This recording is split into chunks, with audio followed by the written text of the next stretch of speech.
So the big September Nintendo Direct was just yesterday, and there was a lot of stuff in there. I mean, I've heard a lot of people say they were not satisfied, but I was pretty happy. There was a lot of stuff I'm excited for. Well, definitely with Mario 40th anniversary going on, there's definitely like room to be more excited. Like it would have been really cool to get a 3D Mario game. Yeah, I mean, but they announced a ton of cool Mario stuff for that. yeah, I mean, let's get this out of the way. There was no new 3D Mario game. There was no new Smash Brothers. No Animal Crossing. No Animal Crossing. No mainline Zelda title. Personally, no Xenoblade. You know, okay, so get these out of the way. But they did announce a new Fire Emblem, which I did not expect. And, I mean, I've played and loved every Fire Emblem game since Fire Emblem Awakening. And I'm not going to stop here. I'm looking forward to it. My pre-game Fire Emblem thoughts are always conflicting, though.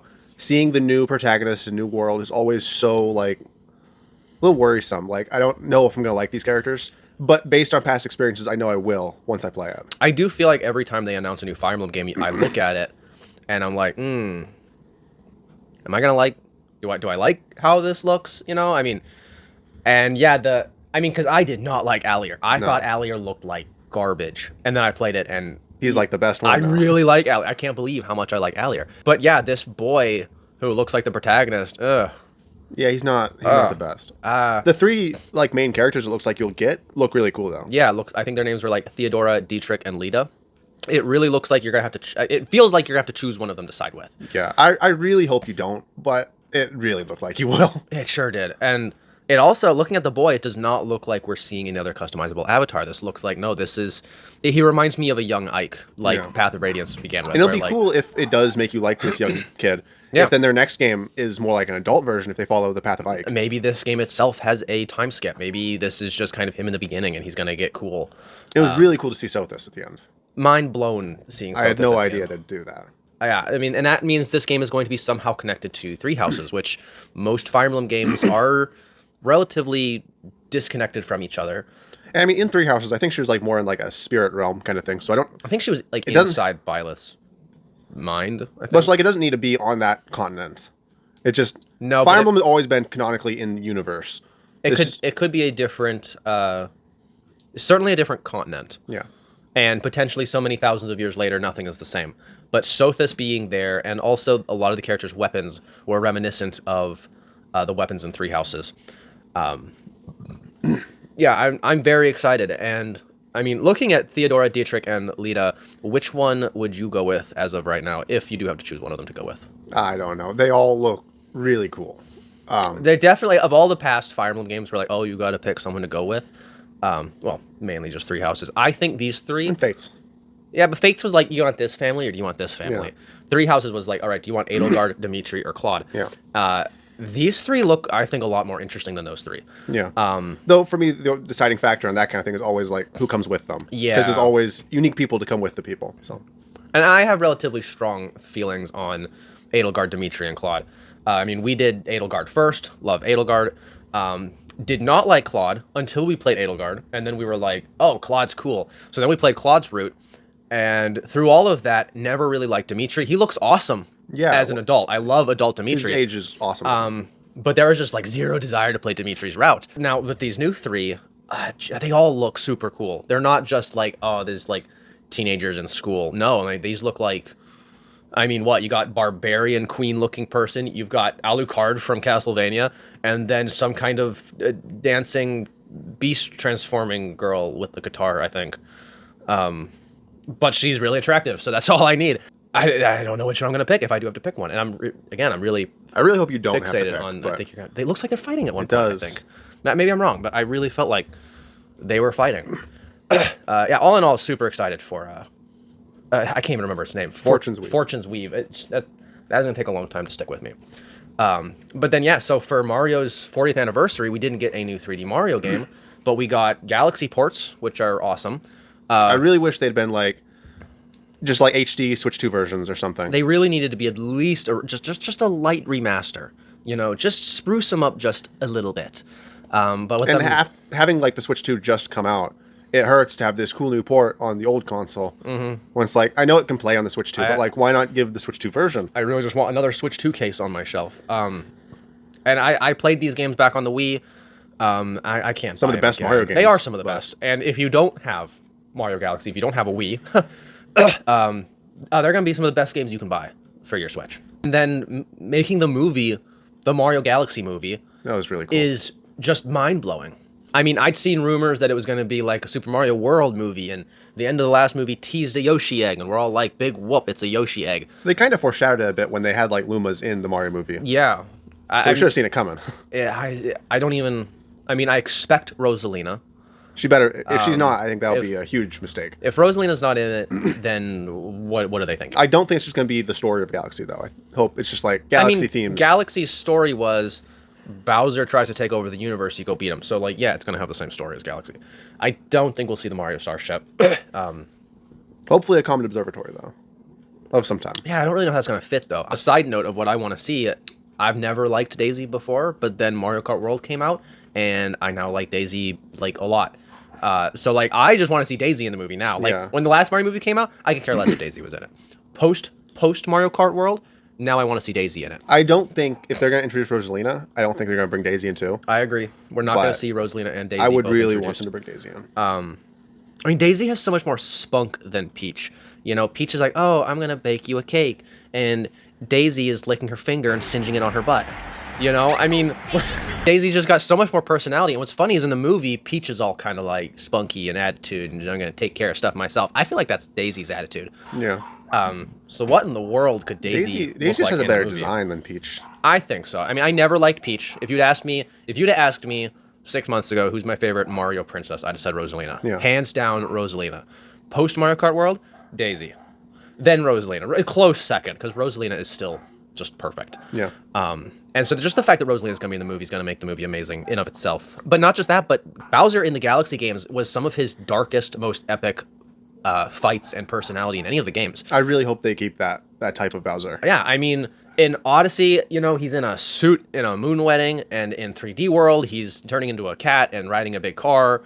You know, in Sunshine, he's in a hot tub. You know, and then in Galaxy, you've got a full choir orchestra as he tries like literal universe level domination with lava and just, I mean, Bowser's kind of always with lava, but just the choir and his personality in Galaxy was so much darker, I think, than the others. I mean, he was pretty dark in 64, but I feel like Galaxy is the darkest, grittiest version of Bowser we've ever seen, and one of the most powerful, with some of the best music, and yeah, if that translates into the movie. Yeah, I can't wait to see it. What, it comes out April, I think? Yeah, really Yeah, soon. I'm so excited. And so help me if they give me I mean, this was fine for the first Mario movie, but if we just have Mario touch a superstar and run up and punch Bowser in the face, no. I need some tail swinging action. Yeah. You know, I want... I don't... They can't do the final just, fight the same way again. Galaxy needs a more epic, choir-filled final Bowser fight. And I'm all for Peach being involved. Peach has been involved fighting, you know, in Wonder and Mario Bros. 2 and whatever. But honest to goodness, and I love Luigi, but the end of the Mario Galaxy movie, it needs to be a 1v1 Mario on Bowser, full choir, no power-ups. Definitely. You know, Mario Galaxy doesn't have power-ups unless you're going to turn Mario into a bee or a boo, which is not final boss quality. You can give him the flying suit. I mean, are they going to include the flying suit or the flying power-up, you know, and that black Mario outfit? And That'd be cool. so many cool. If you haven't played Mario Galaxy, like, it's out now. You should go buy it. And then we got, again, the only new Mario game we got announced was Mario Tennis Fever. I don't think we've ever played one of the tennis games. We played the GameCube one. Okay. I remember, I don't think I've ever bought a Mario Tennis game. I mean, I bought a couple Mario sports games. You put Mario and sports together, you don't really got me excited. But they are fun games. Yeah. Mario Strikers is really fun. Mario Sluggers, I know I played that at least once. I'm pretty sure our cousin would bring over Mario Tennis for the GameCube, I think. Yeah. When We we really were should have younger. tried the Switch one out. Yeah. But this new one looks really good. The fact, when they announced it, I was kind of like, oh, Mario Tennis. Okay, whatever. I mean, I'm sure it'll be fun. Mario doesn't make anything that's not fun. But then they brought in the whole Baby Mario story mode. Yeah. And I'm like, okay, I'll buy it now. I'm buying it. I'm excited now. I think one of the funniest things we noticed was that on the cover to Mario Tennis Fever, Daisy has a larger portion of the box than Peach does. Peach is like way back in the background, and Daisy is like up in the foreground. And also, let me just say this to all those who have to say this. There is nothing between Daisy and Luigi. That is not a thing. Nintendo already officially announced Mario and Peach are just friends. I think the only thing like gives the ground to Daisy and Luigi is that one statue. The one And statue it's like, in Mario Kart. so what? It's just a statue. There's a statue of Daisy and Luigi dancing on a Mario Kart stage. I don't remember which one, like Luigi Circuit or Daisy Circuit or something. That doesn't mean they're dating. Nah. Daisy's... Well, I digress. And then, of course, we also got a Yoshi game, which I think is kind of crazy if you think about one of Yoshi's first games. I don't know if it's his first game, but Yoshi's Island, it followed right in the footsteps of Super Mario World. You have Super Mario World, and then you have Super Mario World 2, Yoshi's Island, and they just kind of go right together. And you look at the new Yoshi game, and it looks just like Mario Bros. Wonder. And so I feel like you can see that same... here's your 2D Mario game, and then here's your Yoshi game that just kind of follows right in its footsteps. Yeah. And it looks like... I mean, Mario Wonder was already really fun.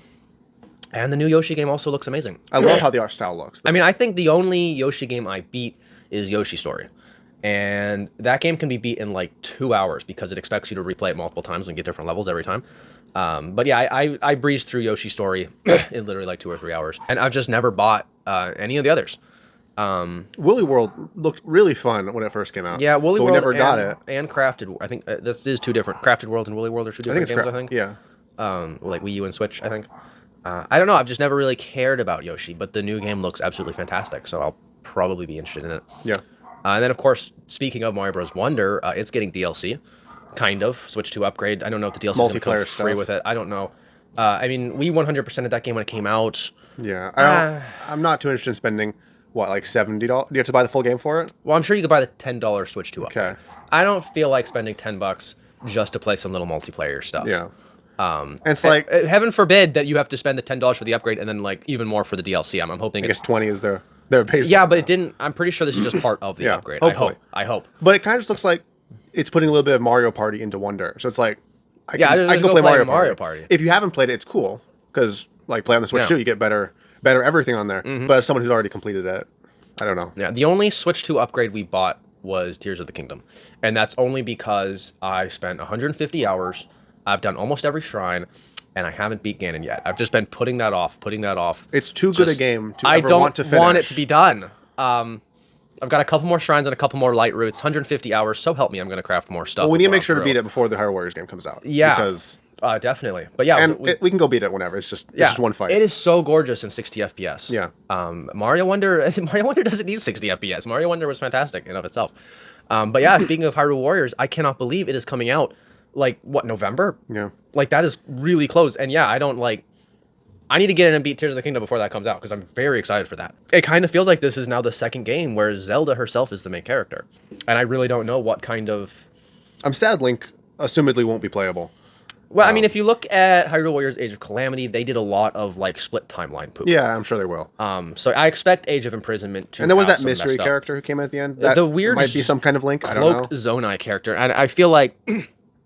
there is lore tidbits about the previous hero.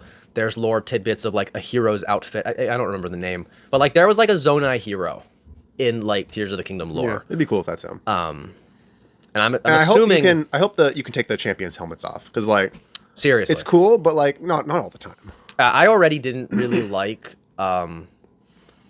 Like I liked Mipha and Urbosa, but as a whole, the original champions from Breath of the Wild, wasn't really crazy about them. Yeah. And their descendants I like even less, although I like Rijo.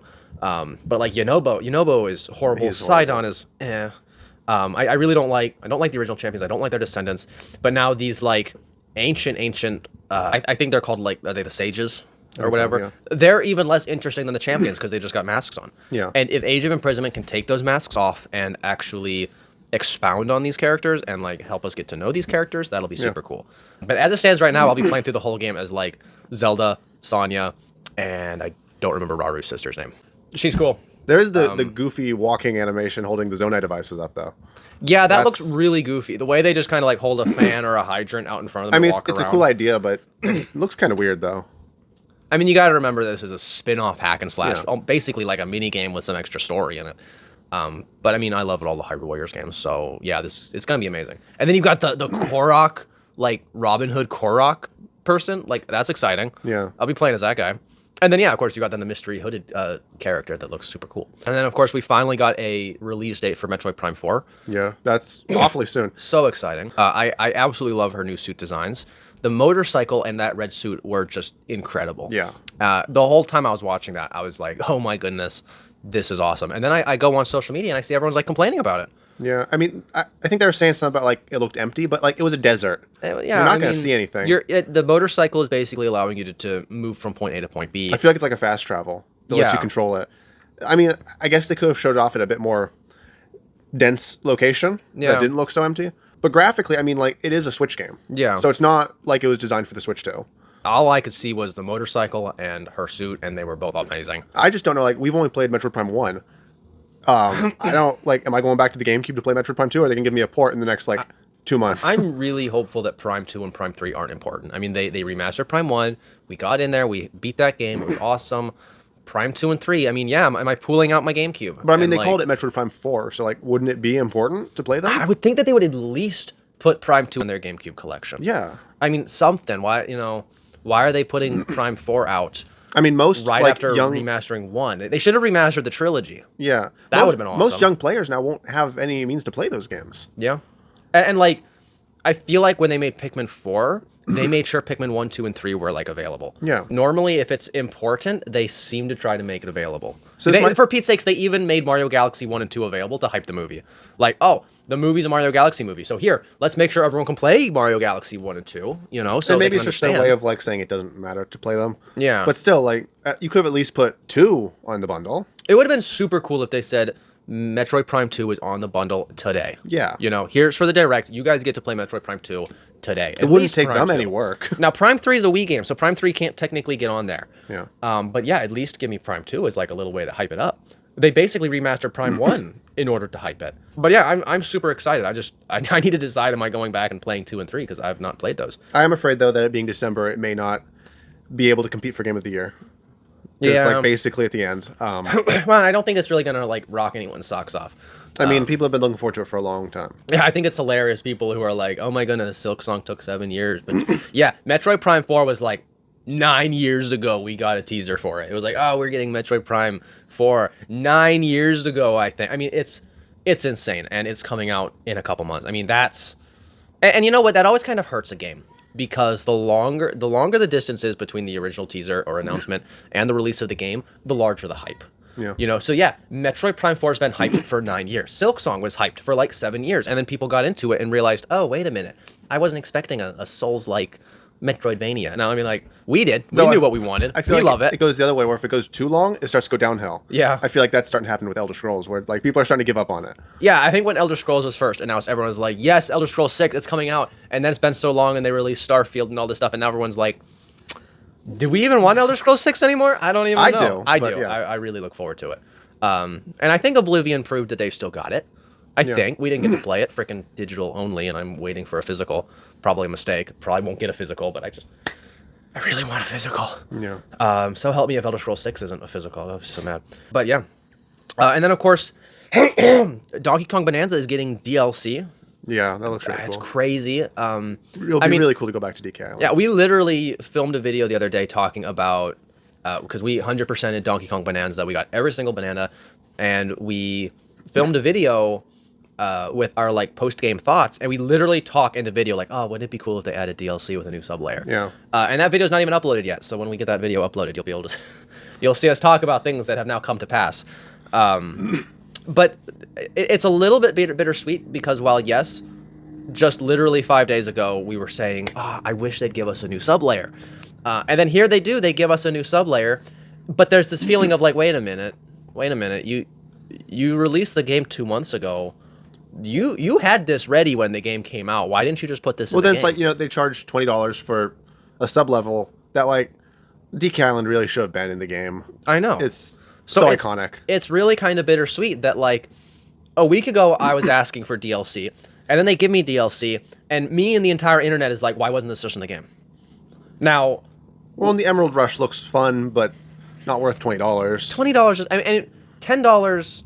It could have been $10, but I mean, $10 for DLC does Nintendo would never charge $10 for DLC, unfortunately. Of course, we bought it, but Yeah, having our download speed. If you watched our previous videos, then you know our download speed is garbage. yeah. The download should be done tonight, and hopefully we'll get to try out DK Island. At just $20, 2 months after the game came out, hurts because it really does. Just instead of spending $70 and waiting a year and spending $20, like okay, but spending $70 and then having to spend $20 again 2 months later for one sub layer, because you are looking at it is a you are paying almost 1/3 of the price for one sub layer. Yeah. That's insane. But Well, I'm sure the main, like, their idea behind the DLC, I'm sure, is mainly the Emerald Rush. Because you're Yeah. supposed to do that on every sub-level. And I guess it's fun. I don't know. I haven't tried it. But I think that was the main idea for the DLC. it hurts that they basically just bumped the game price from 70 to 90. Well, it feels even worse. More like that is what Pokemon Legends Z Day is doing. Yeah. Where it's like, oh, same day on release, $20. So now, like, it That's now as a people who $90 want to buy game. the whole experience, it is $90. That's a $90 game. And I do think instead of the mindset of, oh, you held back on me to charge me more, I don't think that's necessarily what happened. If here's the game they made, and I think what they did was they said, all right, now let's design some DLC for it. We've got a different team working on the DLC. This is going to be sold separately. This is not part of the game. It was never intended to be part of the game. So instead of this mindset of, why did they pull this out of the game to charge me more money? And you know, I think they said, okay, let's design this separately for more money. So like, if it wasn't DLC, it wouldn't have been in the game. Yeah. I truly don't think they just pulled DK Island out as DLC. I don't think they pulled this Mega Raichu out as DLC. Because I could imagine if I was making a game and I was making a big game, and you're really excited for the game, I would start thinking about DLC before the game came out. Well, as far as, like, with Scarlet and Violet, I wish that DLC was on launch. Yeah. I didn't get to enjoy any of that because, well, I did, but, like, it was post-game, so I didn't care as much then. I would have rather have it day one. It's fun to come back, I guess. DLC should be bringing you back. But I do think that they were probably thinking of, we want to make DLC for this game. What can the DLC be? They should have, like, even if they had it made now and done, they should have just waited a year. Yeah. Hang on to that file, wait a year, then release it for $20. And I think people would be a lot more okay with that. Yeah. And of course, I'd love if they did what Hollow Knight did and what Astrobot did, in that here's DLC, and guess what? It's free. Yeah. You know? But this is Nintendo, and I don't think it's not greedy, it's just capitalism. Yeah, and what, like Asobi with Astrobot, they give you the free Christmas whole planet to play around with, but they're also trying to, like, they want to win your trust, and yeah, they want to keep you and make you happy. Nintendo doesn't have to because it has generational fans. Yeah, when a small indie company, they give us free stuff. As they give us free stuff, they are earning our trust and our love and our adoration, and we praise Hollow Knight and Astrobot for its free content that it gives out. But Nintendo, they already have it. They already have, you know, I mean, and they're losing it. A lot of people are turning against Nintendo, but there is still a ridiculous amount of people who know Nintendo makes good games. Even the people who don't like what Nintendo's doing still know Nintendo makes a good game. Yeah. Even if they make bad decisions, their games are still really good. And it's just good marketing skills to say, to charge as much as you can get for it. And we, the consumers, hate that. But as soon as you are, you know, selling something, well, you want to sell it for as much as you can get, and that stinks as a consumer. But then when Team Cherry turns around and sells Silksong for $30 or $40 or whatever it was, 20, I think it was 20, whatever it was, they're not getting as much money, but they are getting our respect. And Nintendo as a company, unfortunately, they just don't need any more respect than they already have, until they start losing it. If they continually lose gamers' but in the respect, end, they don't really need respect because you need the next Mario, Zelda, Pokemon, Fire Emblem. Like, the players that really need them, it doesn't matter. I mean, Grand Theft Auto 6, they're going to charge you an arm and a leg for Grand Theft Auto 6. Why? Because they know they'll get it. I think I heard it's going to be like $100 for, like, the base version. Yeah. And they're just going to do whatever they want because they'll get it. And they don't need our respect. They just It's want funny the money. because people complain about, like, Mario Kart being 80. Grand Theft Auto is going to be $100. That's insane. The way games go now, games are always going to rise in price. Unfortunately, They were 50, then they were 60, then they were 70. Now they're 80 for the top of the line games. I wish Nintendo hadn't been the one to start that. yeah. But I mean, we're gonna see it's so no many more. surprise. This may be one of the last years we see $70 for the AAA games. Who knows? Literally, I would not be surprised if 100 years from now, our great-grandchildren are going to spend, $150, $200 per video game. It's fascinating when you look at all the Mario Kart games adjusted for inflation. I think Mario Kart World is the cheapest. It's like the cheapest one if you account for inflation. It's crazy. But yeah, the DLC for Pokemon, I'm just going to have to buy it. I mean, I think Pokemon Zeta A does look very fun. I mean, Pokemon Legends Arceus was probably one of my favorite Pokemon. It's not my favorite. I like the Gen 3 Pokemon games and Gen 4 Pokemon games. But Pokemon Legends Arceus was so much fun. Yeah. Getting that I mean, in I don't know why I think about megas. all being in a city. I liked the terrain of Arceus. I hope it's fun. I am happy that the I think it's Kalos. The Kalos starters are finally gotten their Mega Evolutions. Yeah. And I heard people complaining that apparently their Mega Stones are Locked behind with something. online ranked battles, but like I don't know how they've that's done gonna that work. before. Well, it was like Sun and Moon. I think it was in Sun and Moon. You get the Mega Bracelet, but I never got any of the Mega Stones because they were all in that battle tower. It was locked behind a battle. So I tower. mean, they've It's done not that fun. before. Yeah. It stinks, but I mean, I guess if you want them, you go fight for them. As long as they're semi-easy to obtain and not like truly locked off, especially not locked behind a paywall. And then completely out of nowhere, we get Pokemon Pokopia, which I think is a stupid name, but the game looks fantastic. It sounds dumb, but yeah, I had no idea it'd look that good. It is Pokemon Animal Crossing, and I'm just mind blown that we didn't get Animal Crossing, but we're getting a Pokemon Animal Crossing. And I like Pokemon, and I like Animal Crossing. Plays the adorable, creepy Ditto thing. She's both cute and creepy at the same time. I really like it. Looks super fun to learn all the moves from the different Pokemon. It's going to be so much fun. Now, it'll be disappointing if there's like not that many moves you can learn, because it looks like you just keep learning new moves, but obviously that's going to end eventually. And I am sad. I hope there's like 20 plus. There may be less. I don't know. I hope there's more than 20 different moves you can learn from Pokemon. And I wish I could transform into those Pokemon, at least for fun, and it doesn't look like you can do that. I also feel like they held off of showing a lot of the content you can do. Yeah.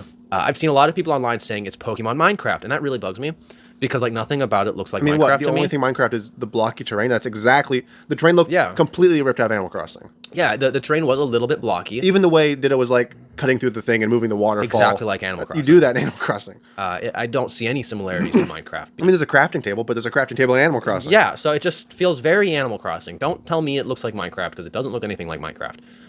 The comments will probably tell me no, it looks like Minecraft. It's but you like, have an island and you have people on your island you interact with, and you build little houses for them and you move the terrain. and you, And you mess around. It's like Animal Crossing, perfectly mixed with Pokemon. really one of the most surprising games they announced that I'm surprisingly looking forward to. And then you have the Virtual Boy. Yeah, that's like it's a cool gimmicky thing Yeah, that nobody wanted it. I mean, it was probably the worst thing Nintendo ever. I don't know if it was the worst thing. It was one of the worst things Nintendo ever made. Definitely the worst console. It got like next to no. I think it got like 30 games like total. It's cool they gave it to you, but like, I want the thing. Yeah, The thing costs $100. can't do that. I can't spend $100 for it. You have the cardboard thing for 20, but like, I don't want to use cardboard. I don't even know if it will like turn on without the accessories, but like, it would have been really cool to buy the Virtual Boy.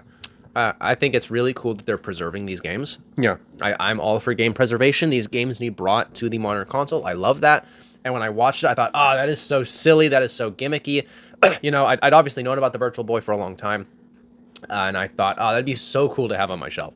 This silly And I'll give gimmicky it thing. a really fun 20, 30 minutes. Yeah, I'll give that like a fun hour, And it's a shelf decoration, a little bit And of Nintendo looking at history. it, I would have said $40. 40 bucks maybe 45. Break $50. I don't want to buy it anymore. Because but, like, if it's too low, like things can't be much lower than that. I was now. hoping that it would be like $30-40. Yeah, but no, And that's no. the cardboard version. $100 for. I can't spend $100 for something. It's a shelf ornament that I'm gonna look at. I will be so interested how many they sell in like the first month. They'll sell a lot. How many people are gonna buy that for $100? They'll sell a lot. Why? Because there's a lot of collectors out there. Yeah, And the collectors alone will would make be it. us if I had more, but Nintendo can literally make a profit off the collectors alone. Yeah. Already, the GameCube controller was way too expensive as a whole. Yeah. Their new one. but they knew the Wavebird is the best controller, so they could get it. And I think everyone's been saying for a long time that the Switch and the Switch 2 should go in a headset and should be a VR console. And we got Virtual Boy instead, which Nintendo knew was their biggest flop, and they decided to charge us an arm and a leg for it. And that was kind of stupid. And I wish it was cheaper. I would have bought it if it was cheaper, but not for $100. And then we got Kirby Air Riders is also right around the corner, and it's getting It's another. crazy. It's getting more. How is it getting another direct? The last one was like so loaded. I don't know what they're gonna put in the next one. They covered an hour's worth of talking about everything, and they're going to do it again. How are they going to do it again? How is there that much? I guess I'm excited. I don't know. If there's The that first much more direct to sold show me off, on it, so I can't wait. And then we got to see more of Tomodachi Life, which I wanted the 3DS game, never was able to get it. It looks really fun. I don't know, like, is this going to cost $70? Probably gonna cost 70. Am I just gonna spend the whole game looking at my Miis doing things? I don't know. It looks place really them, fun. and they get to know other You place Miis. them, and they get to have some fun together. If it's full game price, it's going to hurt, but I mysteriously want it. Yeah, I know so little about it, except for that I played the 3DS demo back when it first came out, and I thought that game looked really fun, but I just wasn't able to get it. And then, of course, also, like, a bizarre Switch 2 exclusive is Storm Lancers. Just, like, why is that an exclusive? I'm super cool that it's an I think exclusive. it's just a Switch. I think Switch 2 Yeah, exclusive, Switch 2 but exclusive, but, like, looked super cool, but, like, where'd that come from? Yeah, I mean... And then that launch came out on the day of the Direct. And again, $20, $20. I mean, I had to pick. Am I spending $20 on Storm Lancers, or am I spending $20 for DK Island? I chose DK Island. Because Donkey Kong Bonanza is just such a good game. So if I'm going to spend my $20, I can get DK Island and not a co-op roguelike. If it had not been a looked fun. roguelike, if it had just not been a roguelike, I mean, roguelikes are fun, but like I want like a story that I can like get in and finish and beat and have fun and enjoy the narrative or something or the gameplay. And this just looked like every other hack and slash Metroidvania roguelike, which I guess there's not that many of, but it just looks like I've seen this game like 10 times already. Yeah. It did look very fun. It is really cool that they're bringing Resident Evil 7, 8, and 9 to Switch 2. Yeah. All, I think, on the same day. Like all three of them. Late February. It's really exciting. I'd love to buy all three on the Switch too, but I've already got 7 and 8 on PS4 and PS5, and I'm not going to buy 9 on the Switch 2. No. The Switch 2 is just not going to run it as good as the PS5. I know the Switch 2 can run games well, but like I also know it can't run them as well as the PS5. And it's going to be the same price, so like why wouldn't I take the one that I can do the most graphical increase on? I don't trust the Switch 2 to run Requiem as well as the PS5, and I want... And maybe, maybe it comes out and everyone's like, it runs identical with perfect graphical. Yeah, if but like, the whole community's like, oh my goodness, Requiem runs better on the Switch too, which they won't be. But like, yeah, I'd love to have, and it's going to probably be a key card. And I hate the key cards. I don't like that. And then, of course, they're also getting Final Fantasy VII, which is super cool. I have that on the Steam Deck. Based on my experience with the Steam Deck, the Switch 2 is going to rock that game. Oh, yeah. Final Fantasy VII is going to run super good. It would be so cool to buy that one, but again, I already have it, already played it. And it's going to be a key card. Why? Just a wall ornament at that point. It's cool Hades 2's finally coming out. Yeah, that's super exciting. It was in early access for like all early year. I guess yeah, it's finally launching I hate now. early access. It confuses me as to like when the game actually came out. But yeah, this is and the I don't know, actual like, release. is it? I'm assuming it's launching fully on everything. I'm assuming so. I didn't see anything about that, but I mean, we beat Hades. We played Hades. We got to Hades himself. We beat him. And then I was talking to my friends. I was like, yeah, we beat Hades. And they're looking at me like, no, you didn't. You didn't beat it. You got like nothing. You just kind of got to the end of the run. You're far from beating it. And I'm like, I'm done. I beat it, and that's enough. I beat Hades. I'm good. So yeah, Hades 2. It's just going to be another, roguelikes. I just have such mixed feelings about roguelikes. I mean, it looks fun. The character looks better than the first game's character. I do like her better than Zagreus. Zagreus is cool, but the new girl's cool. I think cooler. You can argue with me. I'm going to have to get it, give it a go. Probably not on Switch 2. I'll probably get it on Steam on a good sale. Yeah. Get it good and cheap on Steam. I trust the Steam Deck to run things like that. And I'm sure it's going to be fun. I'm excited that it's coming out, but roguelikes. That's how I feel. Yeah. I've spoken more about roguelikes in other videos. That is roguelikes. Frustrating things. And then I think the last thing that really stood out to it, there's a lot of other things I talked about, but the last thing that really stood out to us as something really cool was the Dragon Quest VII reimagined. I like reimagined better than remake. I think that's cool. I mean, there's so many Dragon Quest games. I know it must be a fantastic series. I know, but I've never played one, and like I really don't know where the best part to jump in is. We bought the latest one on Switch. The I think it's 12 or is it 11 or 12 or I don't even know. It was the Switch one. It was the Switch one. It was the one with the short brown haired boy that's in Smash Bros. Oh, and the 1, 2, and 3 HD remaster HD 2D games look really good. Yeah, so we buy 12, don't play it. Dragon Quest 3 HD 2D comes out. I want to buy it. Haven't bought it. Now they're remaking 7 and it looks really fun, but I mean the character designs aren't my favorite, but it does look fun. I like turn-based RPGs. This is a long running. But it's kind of like, why would beloved franchise. why would I buy 7 Reimagined and not the one I have? I know if I'm gonna play a Dragon Quest game, I'm gonna play the one I I mean, have. visually, Or the one we 2, have and on 3. Switch looks better than this one. Yeah. And I love the old art style. So 1, 2, and 3 are very enticing too. I mean, people can tell us if someone has watched this whole video. They can tell us, is Dragon Quest 7 a good game? I don't even know. I don't know anything about Dragon Quest, but I did think 7 Reimagined looked really good. So yeah, a lot of people said this direct was dog poop, but I mean, yeah, it didn't have a lot of good things that we wanted, but I mean, can't expect everything. We got release dates, which was expected. We got the most excited things to me would be Pokopia and Fire Emblem. Yeah. Did not see those coming, and you know what? Getting the announcement of the new Fire Emblem game is a large announcement. That's a big thing. I'm excited when there's a new Fire Emblem game announced, even though every time I look at a new Fire Emblem game, I'm kind of like, kind of scared. But they're always amazing, so. But yeah, I trust that they are working on a 3D Mario game. We just haven't got an announcement yet. It will come out when it comes out, and they're working on it. And then you gosh darn know they're going to make a new Animal Crossing, being that's one of their highest grossing things. And Smash Bros. Will come. It better. It better. I don't know if it'll be in the next year. I don't know. An announcement? The rumors that Sakurai was working on a game is apparently Air Riders. So I think we can be safe to assume Smash Bros. Is not even in development right now. Yeah. Which really hurts. So I would hope in the next 2 or 3 years, maybe, I mean, I've heard people say, oh, it was the last one, but like, no. Their best series can't just end. They're not just gonna say no to money. They're gonna make another Smash Bros. Let's just hope we get a new Smash Bros. Before 2030. It'll be a heinous crime if Smash Bros. Skips the Switch 2 generation. That'd be heinous. Yeah. But I don't want just an Ultimate port. No, I do not want an Ultimate port. I wouldn't even buy it. Predominantly, you know what? I don't really care. I don't care anything about the new Smash Bros. Games as long as it has like 10 to 20 more fighters and it keeps all the fighters I like. Yeah. Do not get rid of any of the fighters I like. I mean, I get if they can't get Sora again or something weird. I'm afraid we'll lose Sora, but I don't really play Sora. I think he's the only one with like questionable rights going on. I do feel like every other one, there's no reason why they couldn't keep it. Maybe Final Fantasy VII? But like, why not? Why? Especially them on Switch 2 now. Yeah, seriously, you're not going to take Cloud and Sephiroth This is the perfect time to add Tifa. Yeah. I just want 10, 20 more fighters, and I don't think it should just be an Ultimate edition of Ultimate.